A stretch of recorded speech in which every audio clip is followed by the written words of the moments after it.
Hey everybody, welcome to Range Day, where every day is range day. We recently got a question and a request from a viewer asking us, should I go with a red dot or a low power variable optic, also known as an LPVO? So today we are going to be comparing those two options.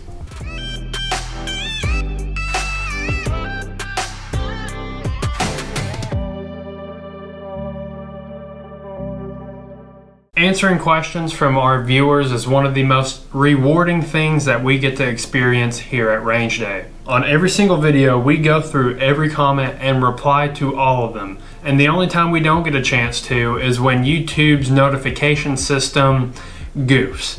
And that sometimes happens when you reply to an existing thread. So if that happens to you, please leave another comment and we will get back to you. Or if any time during this video you have a comment or a question, please leave that down in the comment section below and we will get back to you. From weekend blinkers all the way to law enforcement officers, one of the most popular topics of questions that we get from our viewers are questions about optics. Recently we had the opportunity to help a law enforcement officer analyze some of the pros and cons with a few different kinds of optics that he was going to carry on his patrol rifle, and that was a very cool experience. Now, before we get into this review, we are concerned citizens. We are not law enforcement, we are not military or veterans or former law enforcement. We only spend a lot of time on the range just to become more proficient with our firearms. So with that being said, we will give you our best opinions and information based off of our experiences with optics, but keep in mind that's only limited to time on the range. We have not seen combat and we have not been in any life-threatening situations to where we've had to use these. We only know theoretical knowledge about that. So let's get into it. I have a couple of firearms here with me today, and just to make sure that we're all safe, this firearm here is unloaded. And this firearm here is unloaded as well. Ultimately, whatever optic you choose should be best suited for the environment that you are going to be carrying it in. Both red dots and LPVOs have advantages and disadvantages in certain situations, and today we are going to be comparing some of those. And if you think we missed something during the video, please let us know and remind us in the comment section and we will address that. Today we're going to be comparing 5 different areas in which red dots and LPVOs may excel. 1. Effective range. 2. Speed. 3. Size and weight. 4. Overall usability. And 5. Reliability. So if you all are interested, this is pretty much my go-to AR setup, but one thing I have set on it is this red dot, and this actually is the Sig Sauer Romeo 5, and we've done a review on this on the channel. So if you'd like to see our review on it once this video is through, you can go check it out, and the card for that video should be about right here somewhere. And for the LPVO that we're going to be showing today, this right here is the newest optic in my lineup. This is the Vortex Strike Eagle 1:6 times. We haven't done a full review on this optic yet, but we have done an unboxing and first impression. So if you want to check it out after this video, you can see it right here too. If you're new or a beginner with firearms and you're trying to pick out what kind of optics or accessories you want to put on your firearms, to explain the differences between the hardware of a red dot versus an LPVO. A red dot is an electro-optic, which means it's battery powered, and inside it there is a red laser emitter, or it could be a green laser or some other different color, but there is a laser emitter which reflects a red laser onto the lens, giving you a single dot reticle. Most of the time they are a single dot reticle, hence the name red dot, but with a couple extra emitters and creative reflectors, you can get all kinds of different shapes of a reticle with a red dot style optic, such as the infamous donut of death that the Holosun HS-10C displays. LPVOs pretty much work as your classic rifle scope. You have an objective lens and an ocular lens, so there's some magnification that goes on through this tube. It brings in light through the objective lens, which then displays the image with a crosshair or reticle on it, to which your eye sees in the ocular lens. LPVOs are kind of neat though, because you can also adjust the magnification like a classic rifle scope that's not fixed powered. However, it has a 1x all the way up to a 6 or 8x. You can have a 1x magnification, which is pretty much looking at it with your naked eye, all the way up to a 6x, which means you can perceive 6 times more than what your eye could perceive at that distance. Enough with the hardware, let's get into application of these and comparing. The first up is effective range with the optic. There's no doubt about it. In close quarters, red dots are king. The 1x magnification of the lens or no magnification of the lens, along with no limitations of eye relief that exists with magnified optics. The simple red dot in close quarters is quick and effective. But at 100 yards without a magnifier, the red dot starts to pale in comparison to the LPVO. Now, once we get out to 100 yards, the LPVO starts to shine.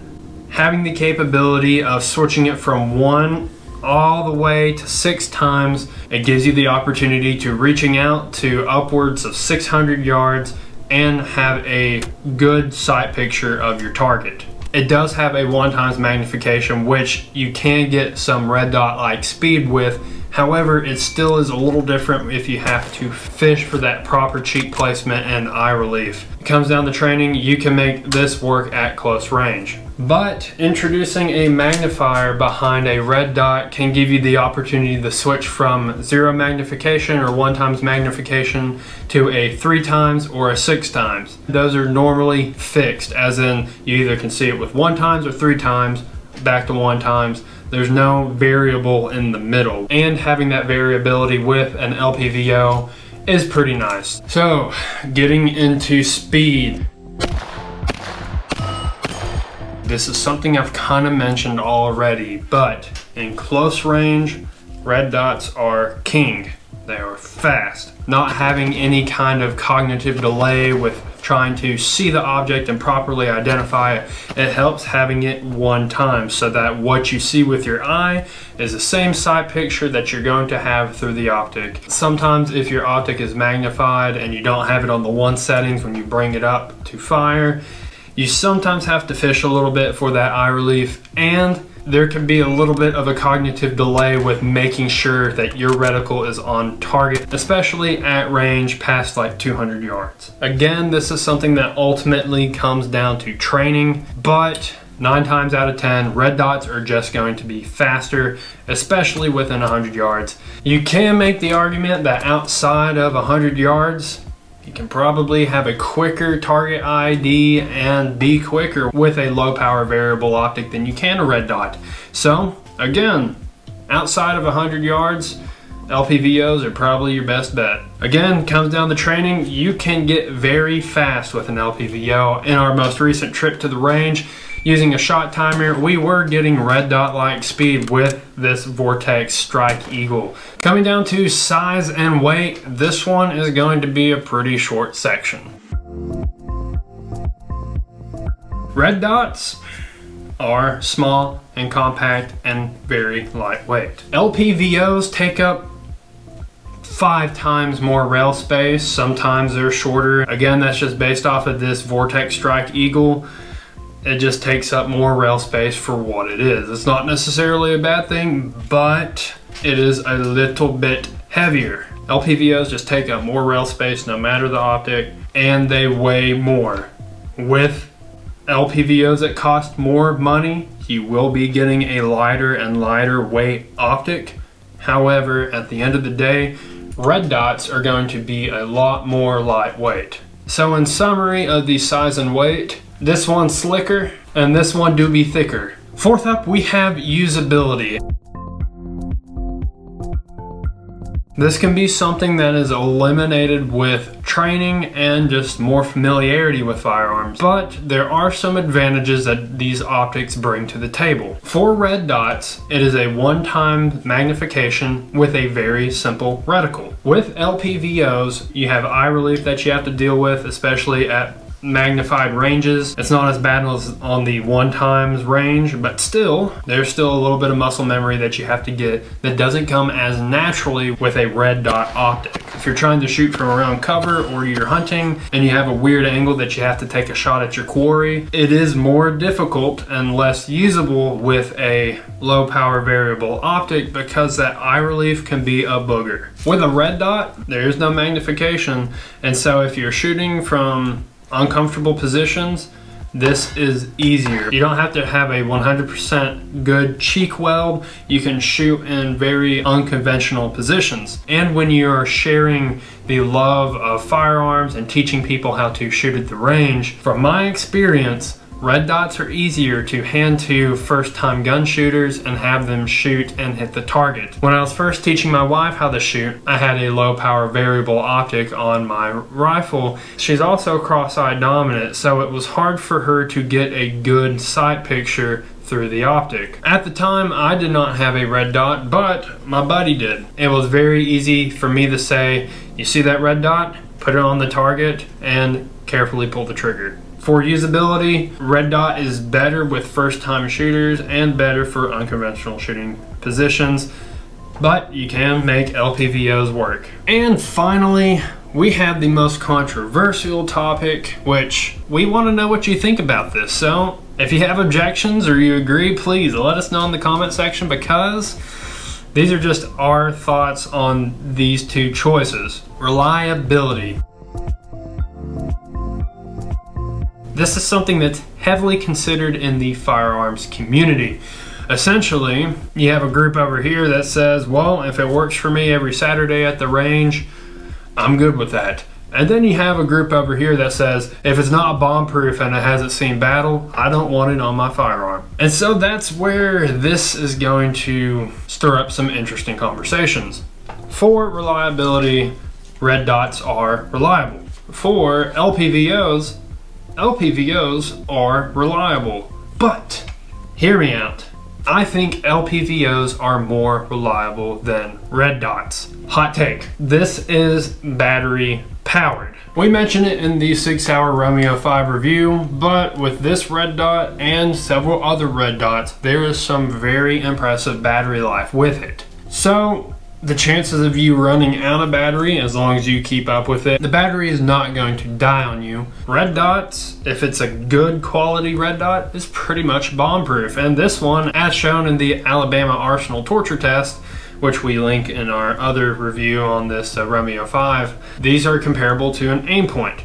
Again, aim points have seen combat, and this one I'm less sure about that statement, but they are both reliable. However, if for some reason the battery stops working or the electronic components are damaged, this red dot is practically useless. Now you can, with some muscle memory, use it as a really rough backup combat sight with your front sight, but without that reticle, you cannot safely and accurately take well-placed shots. That's why backup irons are a thing. If this front lens is damaged, the red dot doesn't work. With LPVOs, if you break one of the lenses, it's done for too. But if the battery goes out on this LPVO, you can still use the reticle and it is not useless. This is an illuminated reticle, which is not uncommon with LPVOs, but if you turn the battery off or the battery dies, you still have a fully functioning reticle. Now, when we get into torture testing LPVOs, I can't answer to that. We've seen some videos with some very strong LPVOs and dropping them, and they have done very well, even with ding tubes and everything. But anytime you ding the tube, you are kind of questioning if it's tube pinched or the accuracy of the optic is affected. So for durability, it's probably going to be a tough call, but we're looking at reliability.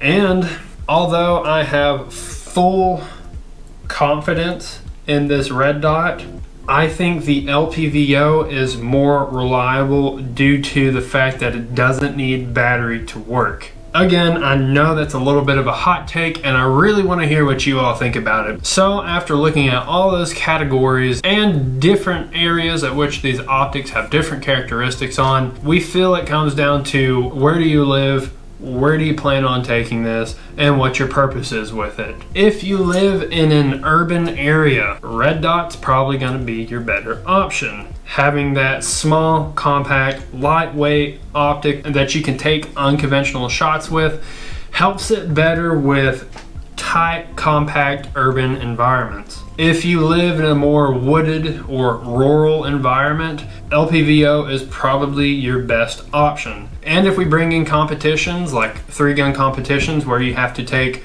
short range and medium to long range shots, LPVOs are probably your better option with that. In summary, both of these are incredible classes of optics to have on your firearm, and it really comes down to personal preference and if it makes sense for where you live and where you're taking it. So if you like this type of video, please let us know by leaving us a thumbs up. If you like something very specific about the video, let us know in the comment section below. That way we know to do more stuff like this. If you have a question or a comment, or you disagree with us, let us know in the comment section below. That way we can answer your question or address your comment. If you want to keep up with the channel, go ahead and hit that subscribe button. That way you can see when we drop new videos. If you want to be notified when a new video drops, hit that bell icon beside the subscribe button and you will be notified when a new video drops. This has been Mac with Range Day, where every day is Range Day.